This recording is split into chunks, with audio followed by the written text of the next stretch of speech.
That's Rotterdam. My expedition, the first part of my expedition is about to end.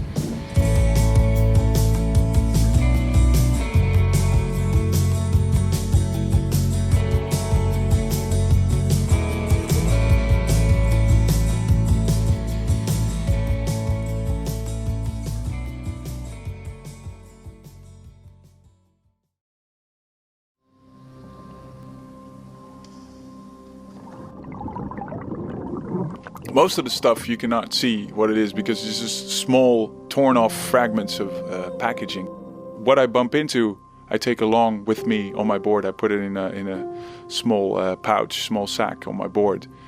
And that's what I'll be using later on to confront the companies with. And to make sure they listen, I will send a bailiff to the person in charge. Because I feel that they should take much more responsibility for the end of life of their packaging and products.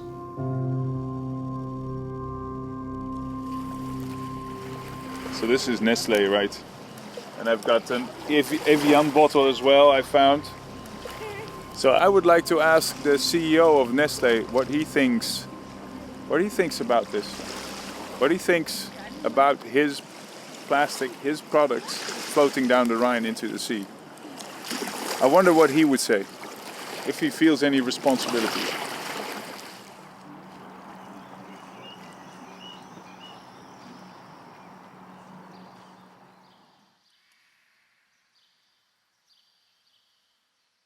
Because your feet are wet all day,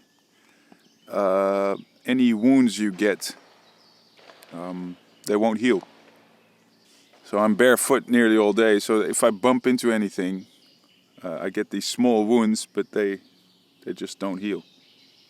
They sort of hurt when I press them, they're sort of swollen.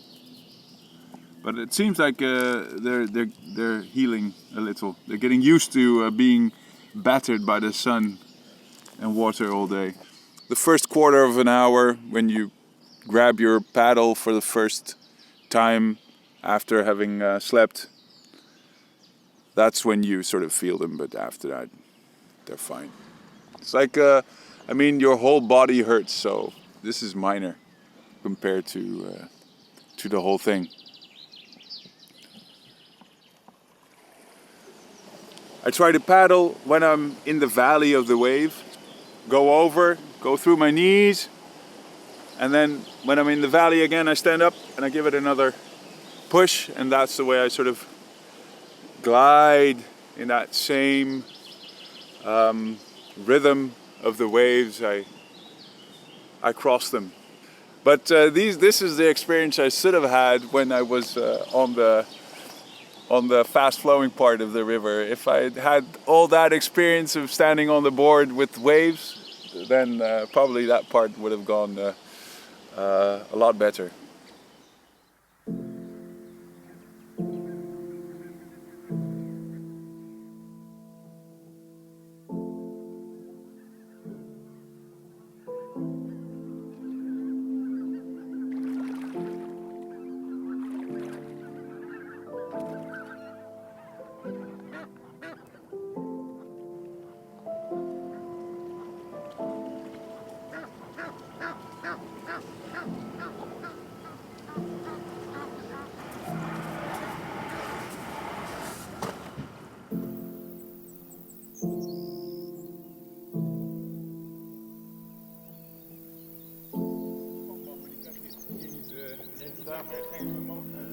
En ik heb ze uitgemeten op de tassen die je hebt. Wat cool. En die handgreep? Ja. Wat goed. I'm deflating this board because the real plastic soup board has finally arrived. And I'll be paddling it from this day onward. 25k or something. Feels like just as heavy as my other board with all the luggage on it. Let's give it a test run.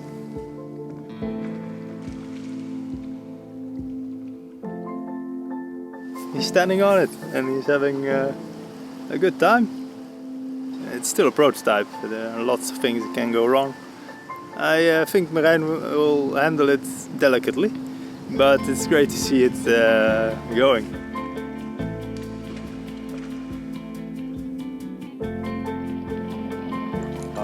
I feel whole again with this board under my feet.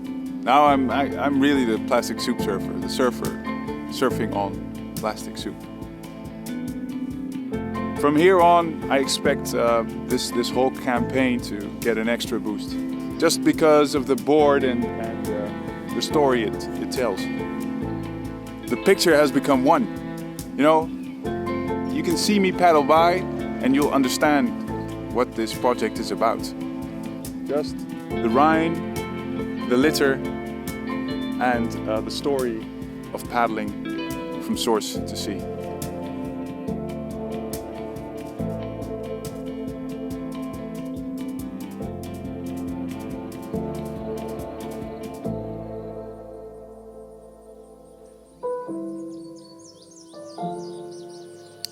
Aansteek is op.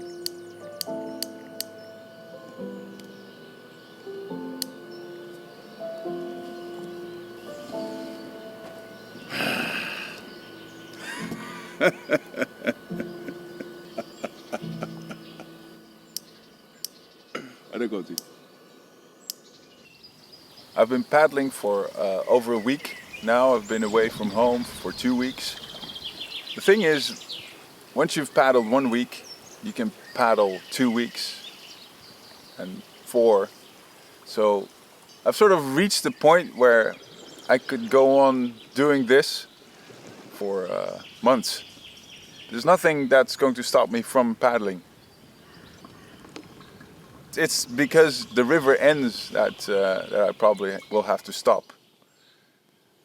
But I'm really into this routine of waking up early, breaking up my tent, looking for coffee, looking for food, looking for plastic, having an interview, and then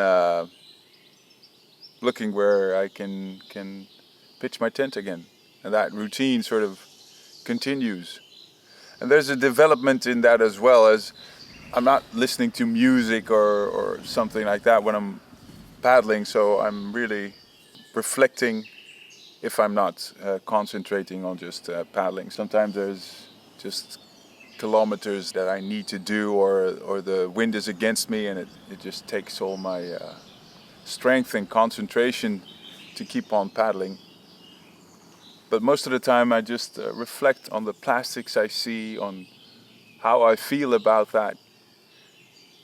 Also, by seeing all that plastic everywhere I go, that's really strengthened my belief that we should do something about this now, and that we need every means possible to do that.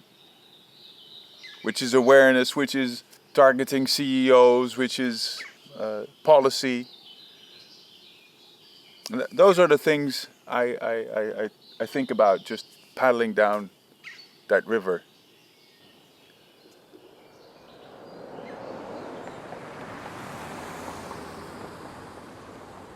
The packaging, the bottles, that's the part of the plastic pollution I can see, but there's also a large part which I cannot see at all, because plastic breaks up into smaller pieces, microscopically small. I even went to a water waste treatment plant, and they told me they do not have the facilities to filter out those small particles of plastic. So I contacted an expert on the field and asked him about the scope of this problem. These are microplastics I isolated from the Rhine River at Bimmen, Lobit, so where the Rhine River enters the Netherlands. I sampled the river water there, and well, microplastics, as you can see, they are abundant and easily found. I took many samples. Every week I took a sample for half a year long, and at any times I found microplastics. Every time you took a sample? Every time. Based on my research, I estimate that at least 40 tons of microplastics go through the river each year. Just only microplastic, 40 tons? Yes. Where does this come from then? Well, I isolated 4 different kinds of microplastics based on their appearance. You have films, tiny pieces of plastic bag, You have spherules, which are balls, tiny balls. And in the end, I also found micro beads. I could easily isolate these tiny particles. And I could recognize them because I had this product. This product, And yes. you just... I isolated a few of these, so I knew what to look for. Yeah. You know, these particles are this small, it's just dust you're looking at. I know some studies on mussels, and they could easily isolate microplastics from the mussels. You have quite a good chance that you're eating plastic. And that gives me a bit of a unpleasant feeling, actually.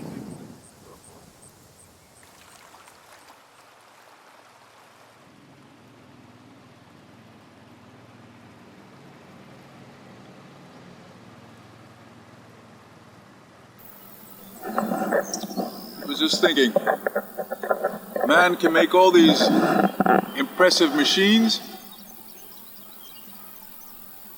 like this one here, and yet they can't prevent plastic litter. Why is that? That's not because they can't. That's because they don't want to. Because there's not an incentive. Because there's not an interest in nature. No financial interest in nature.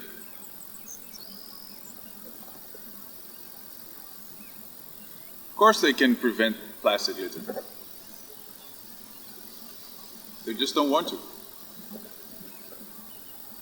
They don't want it enough. They don't want to change the designs. They don't want alternative materials.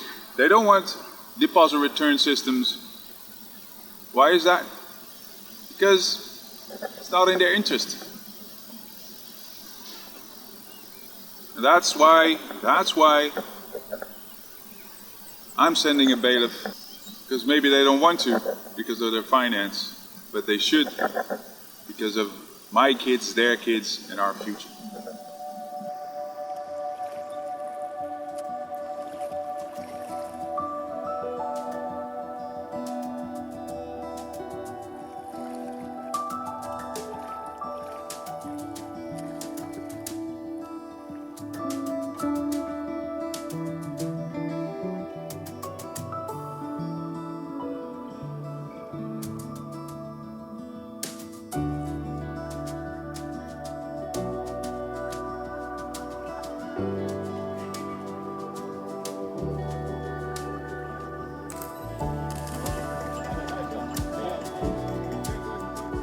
With the headwind, it's pretty hard work.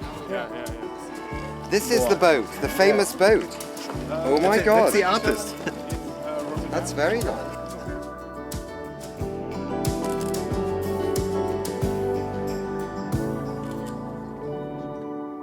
Well done. Congratulations for this campaign, for this initiative. Thank you. We're very fortunate, I think, to live in a country like Deutschland, which is very good at recycling, but still, even in Germany, plastic pollution is an issue. We know that increasingly the plastic is degrading in the oceans, and many toxic chemicals are attaching to that plastic and then getting into the food chain, the wildlife food chain, but also the human food chain. So it's a big issue. And as the science unfolds even more, we realize why we should be doing this even more than perhaps we thought of a few years ago. So congratulations. Well, thank you very much. Thank you. Thank you. Yeah, well, one part, of course, is about the awareness, and the other part is actually targeting those CEOs. Yes. And I hope, I expect that to really, that will be the exciting part of this. How are you actually going to do that? How will you actually get the plastic to the companies that you identify? The thing is, we try to actually get to the CEO themselves, the CEOs themselves, through the bailiff, who will actually deliver it at person. So at boardroom level, at deciding level, that's where we get real impact. Okay, great. Yeah. Cheers. Do you have a business card? I'll give you. I'll try to look for mine. You do. Somewhere. Ich bin begeistert von der Idee, das zu machen. Er hat mir gerade erzählt, dass er zu den entsprechenden Unternehmen, die den Plastikmüll verbreiten, die Dinge zurückbringen wird, die er hier gefunden hat, die er im Rhein gefunden hat. Und das wird sicherlich eine interessante Aktion. Ich finde das ganz, ganz toll. Es passt zu uns. Wir freuen uns sehr als Stadt, dass er zu uns gekommen ist. Und es passt sehr in unser Profil.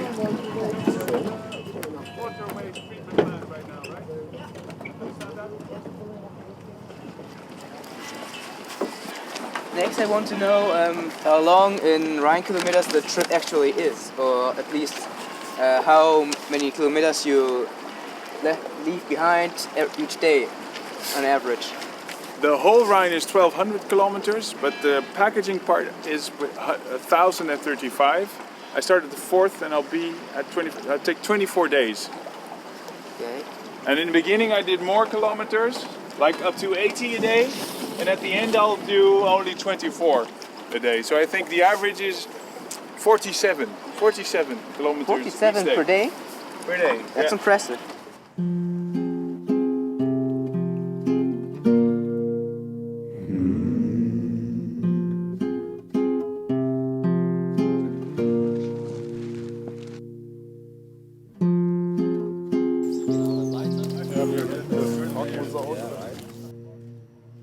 Thank you that you are here in Dormagen.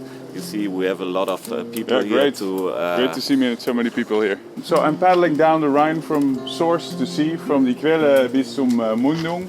And I'm doing this to raise awareness, Bewusstsein auf das Plastik im Meer.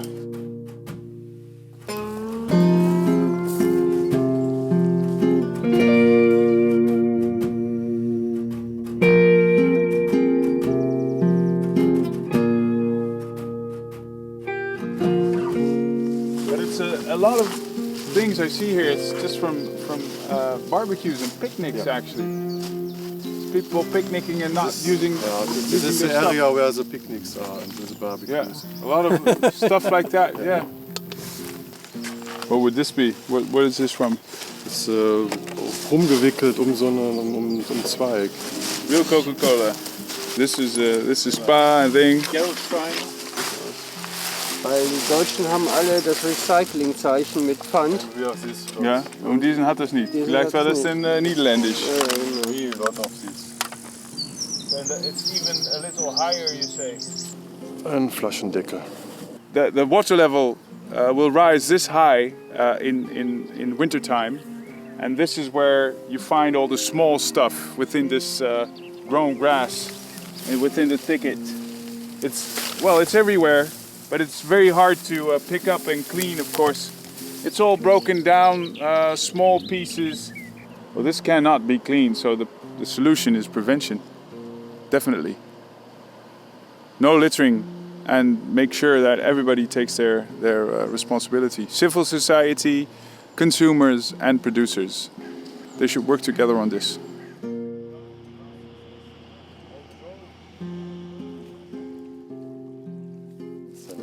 Sauerrote. Schnapps. And look how small it is. I'm getting a good impression of what we find here. This is the barbecue zone. They have enough energy to take it down to the riverbank, but they don't have enough energy left afterwards to take it back with them. What I'm really looking for is those plastic bottles and the small stuff, which is in the spoelzalm, stuff you cannot clean up because it's just too small and it's in between the plants. I've been passing this for more than 700 kilometers. One confetti of these small pieces, waiting for the next high water rise to be pushed on another 100 kilometers towards the Northsea.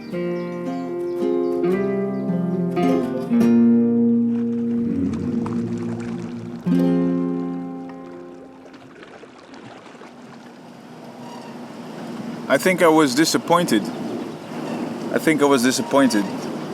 It has always been very theoretical, taking attorneys to CEOs to do something about plastic litter. And that hasn't changed, but by actually seeing where people sat and left their stuff, it has become very personal. And now I have to convince myself that the theory I have is right.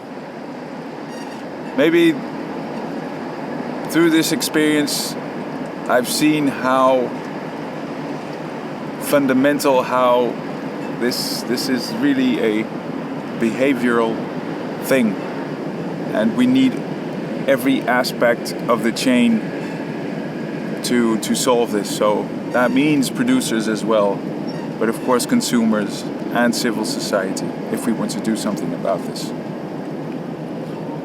It will take a whole lot of time, a whole lot of energy.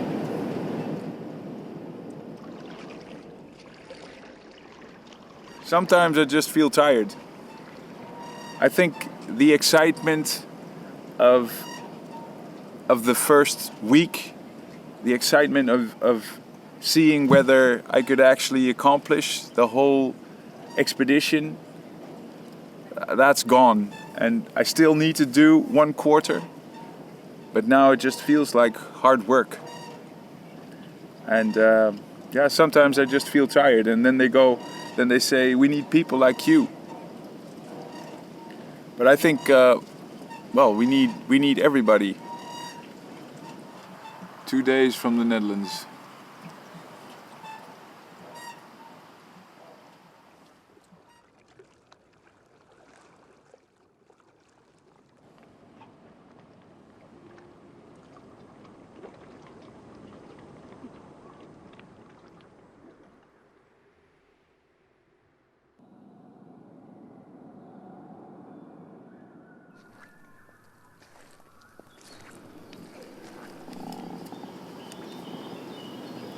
Een soort saai kanaal. Dull Dutch canal I have to take over 20 kilometers. There's a headwind expected, quite a lot of wind, and then there's also nowhere to shelter, and then there's also a thunderstorm coming. And I need to be in Arnhem tomorrow. I'm so not looking forward to this. Even though I'm paddling into the Netherlands today, the first part is going to be very, very tough. It's going to take a whole lot of power and strength. That paddling part.